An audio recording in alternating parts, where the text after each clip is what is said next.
They say every revolution begins with silence. Asterisk, not gunfire, not speeches, just silence. It's the kind that comes when people stop believing. When a nation forgets what hope sounds like, asterisk in Burkina Faso. That silence had been growing louder for years. Villages burned, schools shut down, markets turned into war zones, armed groups moved like shadows through the north, people disappeared. Leaders made promises, but none came through. Everyone kept waiting for someone to do something, but nothing happened. Until one day, someone did. Asterisk's name wasn't on any posters. He wasn't a general, not a politician, just a captain, quiet 34-year-old officer named Ibrahim Traoré. He wasn't looking for power. He was looking for answers. Asterisk Traoré had seen the war up close, not from a palace, from the dirt, the dust, the roadblocks, the fear in his soldiers' eyes. He knew what it meant to be outnumbered, outgunned, and forgotten by the very people who were supposed to lead. And then something snapped. He didn't hold a press conference. He didn't shout, simply acted. Asterisk, in late 2022, he led a quiet, calculated coup. No bloodbath, no chaos, just a message. The old leadership had failed, and the people deserved better.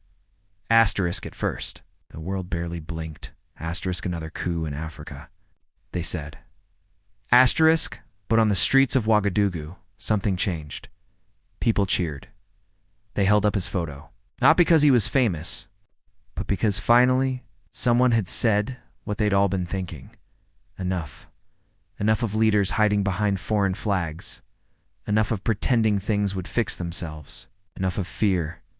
Traoré didn't promise miracles, promise fight. Asterisk, and people listened. Asterisk, they didn't call him His Excellency. He called him Captain. He didn't dress in suits. He wore fatigues. He didn't fly over the villages. He walked through them. Talked to people, sat with them, ate with them. He asked questions no one had dared to ask. Why are there foreign bases here, but still no safety? Asterisk, why are we rich in gold, but our people are hungry? It's asterisk. Why do we keep begging when we have enough to stand? He didn't wait for answers. He made decisions. Asterisk one by one. He cut ties with those who offered security in exchange for silence. He expelled foreign troops. He ended military deals signed in secret rooms. He opened conversations with neighbors Mali. Niger countries also tired of being told how to defend themselves. The headlines didn't like it. Suddenly, he was called dangerous, unstable, a threat to democracy. Asterisk, but the people didn't care. They saw something else. Asterisk, a man willing to be hated if it meant being heard. A leader who wasn't afraid to lose comfort if it meant gaining dignity. Still, not everything was simple. Asterisk, the threats didn't vanish. In fact, they grew. Asterisk, enemies. Outside, enemies within. And the deeper he went, the darker it got. They tried to isolate him, cut off support, spread rumors, undermine trust. But Traoré didn't flinch, because he knew the real war wasn't just on the battlefield. Asterisk, it was in the mind. Asterisk, the war to believe that Africa could protect itself, feed itself, choose its own future. He wasn't trying to be a hero. He was trying to stop the bleeding. Asterisk, he was trying to end the silence. Asterisk, but even heroes bleed. Ibrahim Traoré knew what it meant to carry weight most men can't hold. He carried it quietly. Sometimes, his voice cracked in speeches. Other times, he just stood still, letting the people speak for him. He didn't need to be loud. His presence was enough. Asterisk. And so the story spread, not in newspapers, but from mouth to mouth, street to street.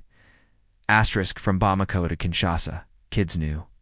His name, in refugee camps, people whispered about him, in hidden rebel bases.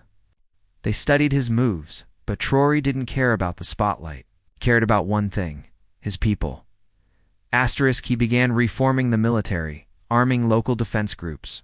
He visited the wounded. He mourned the lost. He trained with his soldiers. He made no excuses. No speeches about 10-year plans. Only action. And the people responded. They didn't see a tyrant. They saw a mirror. Because in him, they saw themselves. Tired, determined, still standing, and that's what made him dangerous. Asterisk. Not to his people, but to the ones who preferred. Burkina Faso, quiet, afraid, dependent. Asterisk, they couldn't control him, and that scared them? Asterisk, but Traoré, he kept going? Asterisk, every morning before the sun rose, he reviewed maps. Not in an office, but on the ground. Every night, he read field reports, not summaries. Full pages. He knew names, numbers, locations. Asterisk, he wasn't playing politics. He was preparing for something bigger. Not just a fight for land, but a fight for the soul of a nation. Asterisk, that kind of fight doesn't win you medals. Asterisk, it wins you enemies. But Traoré wasn't there to win. He was there to last. Asterisk, and even now, surrounded by danger, stands quietly, watching, planning, waiting. Asterisk, because somewhere in the back of his mind, he knows the world is watching. Some hoping he fails. Asterisk, others praying he doesn't. Asterisk, and in the silence between headlines, between drone strikes and speeches, there is a heartbeat. Slow, steady, defiant. It says, asterisk, I will not kneel. I will not bow. Not now, not ever. And that heartbeat, it belongs to Captain Ibrahim Traoré, the man who refused to disappear, the soldier who dared to believe, not in perfection, but impossibility, and maybe, just maybe, that's how change begins. With one man, one choice, and the courage to stand alone. Asterisk, even when the whole world says, sit down.